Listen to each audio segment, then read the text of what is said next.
ಓದಿದವ ಮುಂದೆ ಬೀಳಬೇಕು, ಆದರೆ ಹಿಂದೆ ಎಂದೂ ಬೀಳಬಾರದು. ನಾನು ಸಾಧಿಸ್ತೇನೆ ಎಂಬ ಛಲ ಇರಬೇಕು ಯಾವಾಗಿದ್ರು.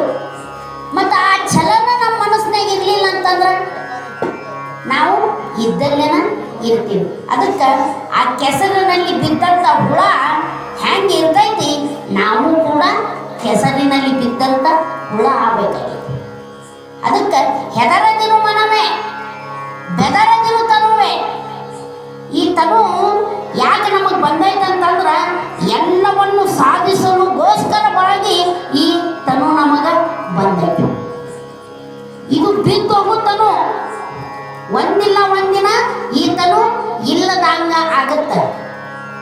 ಆದ್ರೆ ಯಾರು ಈ ತನು ತಗೊಂಡು ಹೋಗ್ಯಾರನ, ನಾ ಸ್ವರ್ಗಕ್ಕೆ ಹೋಗ್ಬೇಕಪ್ಪ ಅಂತಂದ್ರೆ ದಾನ ಮಾಡ್ತೀವಿ, ಧರ್ಮ ಮಾಡ್ತೀವಿ, ಏನೇನೋ ಮಾಡ್ತೀವಿ, ನಾ ಸ್ವರ್ಗಕ್ಕೆ ಹೋಗ್ಬೇಕಂತಂದು ಯಾರು ಸ್ವರ್ಗ ನೋಡಿ ಬಂದಾರ? ಏನು ಹೋದವ್ರು ಬಂದಾರ? ಇಲ್ಲೇ ಯಾರು ಪತ್ರ ವ್ಯವಹಾರ ಮಾಡ್ಯಾರ ಸ್ವರ್ಗಕ್ಕೆ ಹೋದವರು? ಯಾರು ಇಲ್ಲ.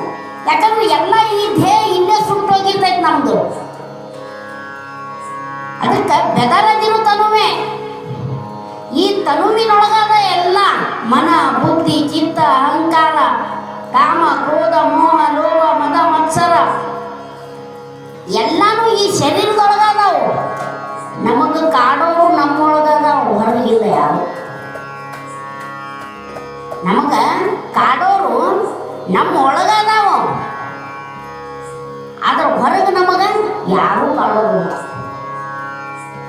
ನಾವಾಗೆ ಹೋಗಿ ಸಿಕ್ಕಿ ಬೀಳಾಕತ್ತೀವಿ ಇನ್ನೊಬ್ಬರೊಳಗ. ಹೊರಗೆ ಹೋಗಿ ಅಂತಾರಲ್ಲ, ಕಾಲ ನಿಂದ್ರುದಿಲ್ಲ ಅವನು. ಯಾವಾಗ ನೋಡಿದ್ರು ಕಾಲು ಒಂದು ನಿಮಿಷ ನಿಂದ್ರುದಿಲ್ಲ ಮನ್ಯಾಗ ಅವನು. ಅಂದ್ರೆ ಇದು ಮನಸ್ಸು ಹೊರಗೆ ಎಳಿತೈತೆ, ಯಾವಾಗಿದ್ರು ಮನಸ್ಸು ಒಳಗೆ ಎಳಿತೈತೆ. ಮತ್ತು ಆ ಮನಸ್ಸನ್ನು ಕಟ್ಟಿ ಹಾಕೋರು ಯಾರು? ನಾನು ಕಟ್ಟಬೇಕು. ನಮ್ಮ ಮನಸ್ಸನ್ನು ನಾವ ಕಟ್ಟಬೇಕು, ನಮ್ಮ ಮಕ್ಕಳ ನಾವ ಕಟ್ಟಬೇಕು. ಮತ್ತು ನಮ್ಮ ಮಗಳ ಮೇದ್ ಬರ್ತೈತಿ, ಇನ್ನೊಬ್ರು ಬಂದು ಕಟ್ತಾರ ಅನ್ನೋದು. ಮತ್ತೊಂದು ನಮ್ಮ ಮಗಳ ನಮ್ಮ ಮನ್ಯಾಗ ನಾವು ಕಟ್ಟಿದ್ರೆ ಮುಂಜಾನೆ ಹಾಲು ಬರ್ತದೆ. ಮತ್ತು ನಮ್ಮ ಮನಸ್ಸನ್ನು ನಾವು ಕಟ್ಟೋದು ಯಾವಾಗ? ಬೀಡಾಡಿ ದನ ಆಗಿ ನೋಡಿ ಅಂತಾರೆ. ಬೀಡಾಡಿ ದನ ಆಗೈತಿ, ಮತ್ತು ಕಟ್ಟೋದು ಯಾವಾಗದು? ಅದಕ್ಕೆ ಮನಸ್ಸೇ ಮನಸ್ಸೇವಾನ ಕಾರಣ ಬಂಧ ಮೋಕ್ಷ ಅಂತಂದು.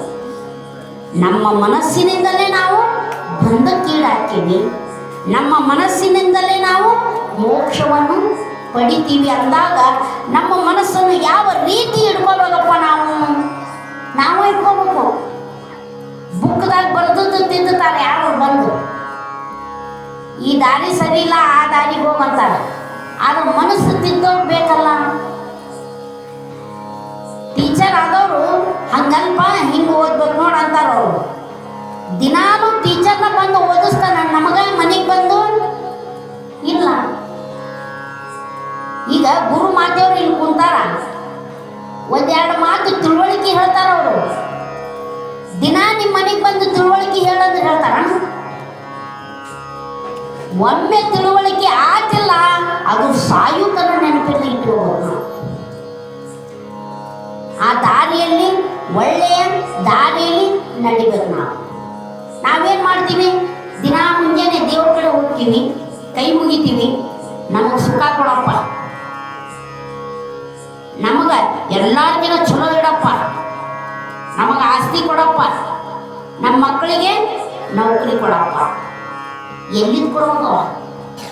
ಅವೇನ ಒಂದು ಚೀಲ ತುಂಬಿಟ್ಟಾನ ನಮ್ಮ ಗೋಧಿ, ಅಕ್ಕಿ, ಜೋಳ ಹಿಂಗೆ ಬಂದ್ಬಿಡ ಹಿಂಗೆ ಕೊಡಕ್ಕೆ. ಆ ದೇವ್ರನ್ನಂತ, ಯಪ್ಪ ನೀನು ಸುಖ ಬಿಡಾಕತ್ತೀಯಲ್ಲೋ, ನನಗೆ ಬಂದು ನಾ ಇಲ್ಲಿ ಮೂರ್ತಿ ಆಗ್ಬೇಕಂತಂದ್ರೆ ಎಷ್ಟು ಪೆಟ್ಟು ತಿಂದಿನೋ ಏನೋ. ಎಷ್ಟವ ಶಿಲ್ಪಿ ನನ್ನ ಮೇಲೆ ನಿಂತು ಕಡ್ದಾನವ, ಕಲ್ಲಿನಿಂದ ಕಡ್ದಾನವ. ಎಷ್ಟು ನೋವಾಗೈತೆ ನನಗೆ ನೋವಾಗಿದ್ದಕ್ಕೆ ನೀವು ಬಂದು ನನಗೆ ಕೈ ಮುಗಿಯಾಕತ್ತಿ. ಮತ್ತು ನನಗೆ ನೋವು ಇರಲಿಲ್ಲ ಅಂದ್ರೆ ಯಾರ ಕಾಲಾಗ ನಾ ಕಲ್ಲಾಗಿರ್ತಿದ್ನೋ, ಎಲ್ಲಿ ಏನು ಹೊಲಸು ನನ್ನ ಮ್ಯಾಲೆ ಹಾಕಿರ್ತಿದ್ರು, ಆ ಕಲ್ಲಿನ ಮೂರ್ತಿ ಅನ್ನತ್ತೆ. ಅದಕ್ಕೆ ಜಡ ಚೇತನ ಇದು ಶರೀರ. ಈ ಶರೀರ ಎಂದಿಗೂ ಜಡ ಇದು. ಆದರೆ ಇದರೊಳಗೆ ಇರ್ತಕ್ಕಂಥ ಆತ್ಮ ಸ್ವರೂಪಿ ಅದು ಎಂದಿಗೂ ಅಜರಾಮರ ಮತ್ತು ಚೇತನ ಯುಕ್ತ ಇರ್ತದೆ. ಚೇತನಾ ಶಕ್ತಿ ಇರಬೇಕು ಮನುಷ್ಯನಲ್ಲಿ ಯಾವಾಗಿದ್ರು. ಏನೈತಪ್ಪ ನನ್ನಲ್ಲಿ ಇನ್ನೊಬ್ಬರದು ಹೇಳಕ್ಕೆ ಹೋಗ್ತೀವಿ ನಾವು. ಆದ್ರೆ ನಮ್ಮನ್ನು ನಾವು ತಿಳಿಯುವುದು ಯಾವಾಗ? ನಮ್ಮನ್ನು ನಾವು ತಿಳಿಯುವುದು ಯಾವಾಗ? ಮೊದಲು ನಾ ಯಾರು ಅಂತಾರೆ. ಮೊದಲು ನಿನ್ನ ಮನೆಗಿಂದ ನೀ ತೊಳ್ಕೊರು, ಇನ್ನೊಬ್ಬರಿಗೆ ಬುದ್ಧಿ ಹೇಳಕ್ ಬರ್ತೀಯಲ್ಲ ನೀ ಅಂತಂದು. ಮತ್ ನಾ ಯಾರಪ್ಪ? ನಾ ಯಾರು? ಈ ಶರೀರ ನಾನು ಅಲ್ಲ. ಯಾಕಂದ್ರೆ ಬಾಲ್ಯದೊಳಗ ಒಂದು ಹೊಸ ಮಕ ಇತ್ತು ನನಗೆ, ಯೌವನದೊಳಗ ಬ್ಯಾರೆ ಮಕ ಬಂತು, ವೃದ್ಧಾಪ್ಯದೊಳಗ ಮತ್ತೆ ಬ್ಯಾರೆ ಆಗತ್ತೆ. ಮತ್ತು ವಿಕಾರಕ್ಕೆ ಹೊಂದ್ಕೊಂಡಿತ್ತಿಲ್ಲ ಇದು ದೇಹ, ನಂದೇನಿದು ಶರೀರ. ಮತ್ತು ನಂದ ಅನ್ನುವ ಹಂಗಿದ್ರೆ ನಾ ಹೆಂಗೆ ಬೇಕಾದಂಗೆ ಮಾಡ್ಕೋಬಹುದಿತ್ತಲ್ಲ.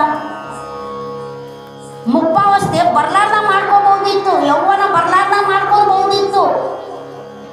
ಆದ್ರೆ ಪ್ರಕೃತಿ ಧರ್ಮ ಹೆಂಗೈತಂತಂದ್ರೆ ಪ್ರತಿಯೊಂದು ಜೀವಿ ಯಾವ ರೂಪವನ್ನು ಹೊಂದಿರ್ತೈತಿ ಅದಕ್ಕೆ ವಿಕಾರ ಐತಿ, ಅದಕ್ಕೆ ಆಯುಷ್ಯ ಐತಿ, ಅದಕ್ಕೊಂದು ಇತಿ ಮಿತಿ ಐತಿ.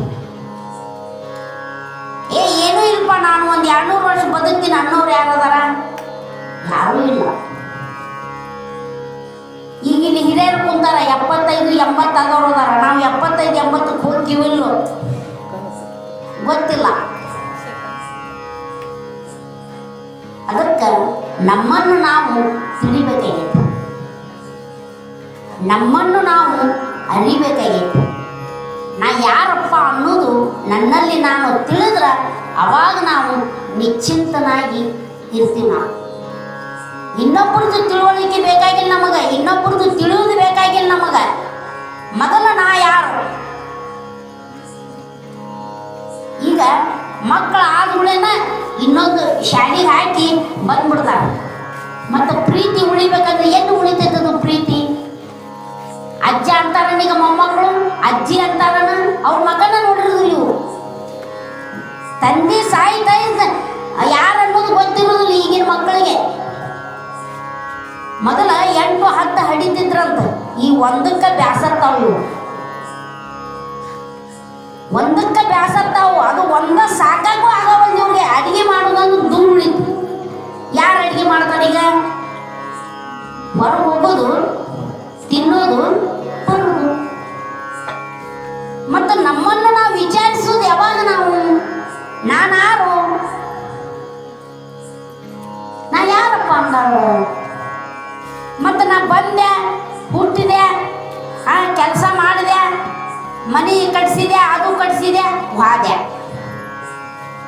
ಈಗ ನಿನ್ನ ಹೆಸರು ಉಳಿಬೇಕಿಲ್ಲ. ಮೊದಲ ಅಜ್ಜಿ ಮುತ್ಯಾನು ಮನ್ಯಾಗ ಸಾಲು ಫೋಟೋ ಹಾಕ್ತಿದ್ರು. ಈಗ ಯಾರು ಫೋಟೋ ಹಾಕ್ತಾರೆ? ಈಗ ಯಾರು ಫೋಟೋ ಹಾಕೋದ್ರಿ?